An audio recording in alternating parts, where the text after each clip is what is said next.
One of the hardest, most worrisome parts of this generation is that they have the lowest sense of efficacy. They report an external locus of control, meaning they don't think they can improve their lives.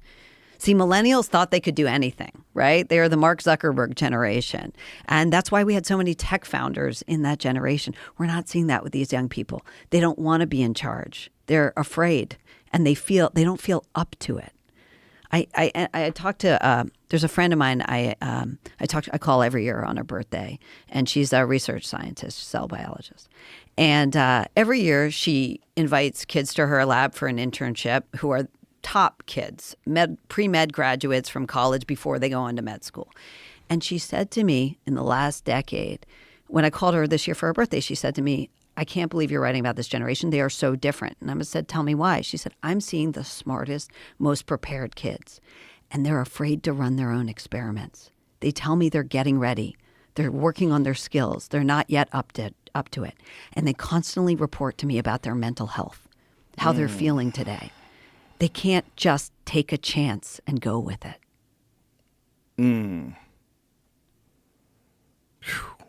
It's weird because as a parent, like, you want to hear kids out.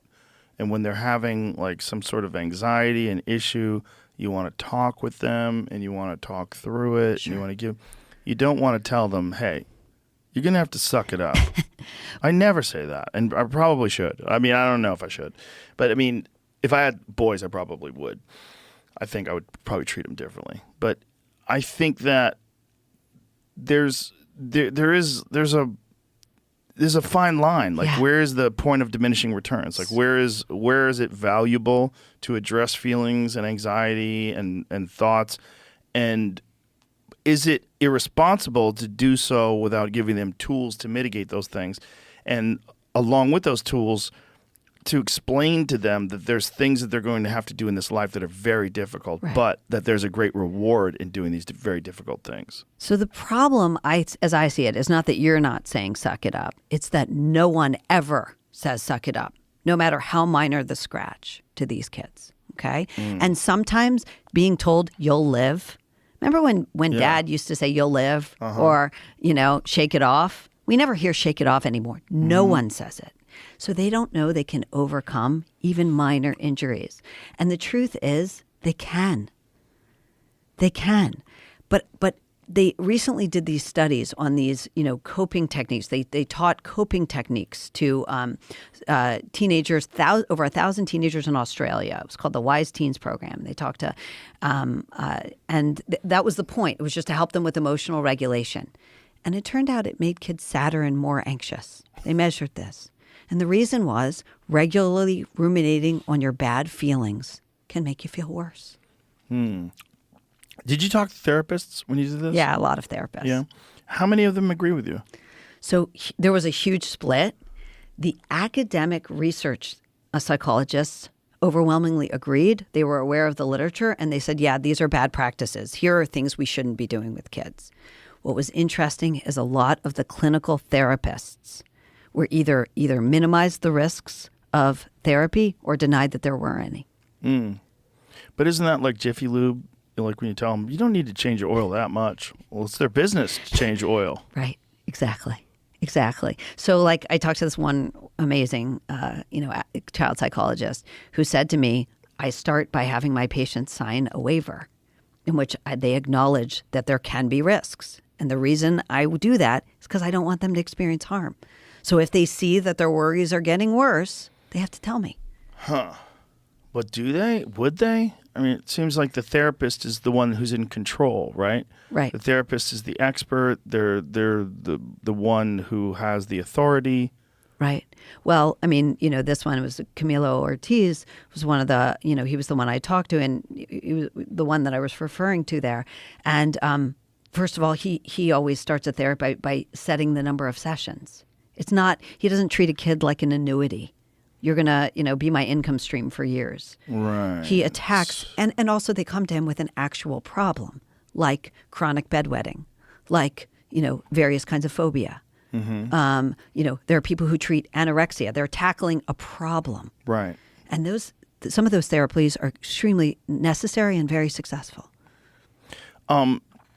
when this person that you were just describing, if they get someone that comes to them that doesn't have a real problem, do they turn them away?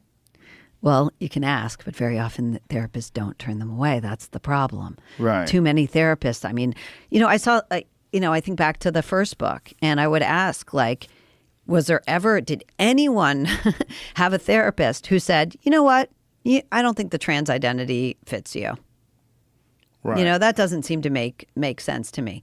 On almost no cases did the therapist stop a girl from going down that road. No, you don't have gender dysphoria. Listen, it's mostly little boys. Okay, it's overwhelmingly starts with little boys, and you see it in men. It's overwhelmingly male phenomenon, and it always starts ages 2 to 4. So you discovering this at age 12, let me tell you something, with your friends, it's so unlikely, we don't even need to go there. They never said that.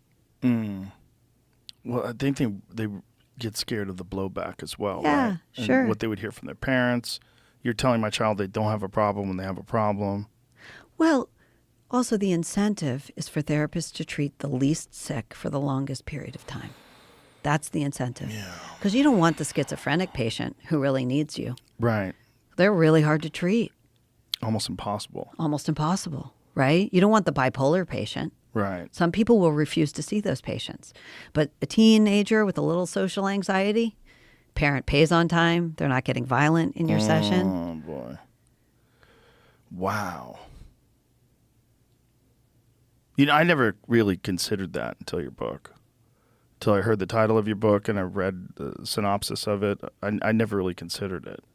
I never considered that thinking about your problems all the time and talking about your problems all the time literally make the problems grow. That's right. I mean, it's the number one symptom of depression is what they call rumination, this pathological obsessing over your pain. Yeah. That's why stuff like exercise, that's one of the reasons, aside from chemical reasons, one of the reasons that doing anything, that running errands is good for your mental health, getting out of your house and accomplishing anything is good for you. But sitting around talking and thinking about your problems, that's a bad habit. And the best cognitive behavioral therapists and others, the dialectical behavioral therapists, the ones who do really well with depression, the first thing they do is try to break that bad pattern. But a lot of therapists just indulge it.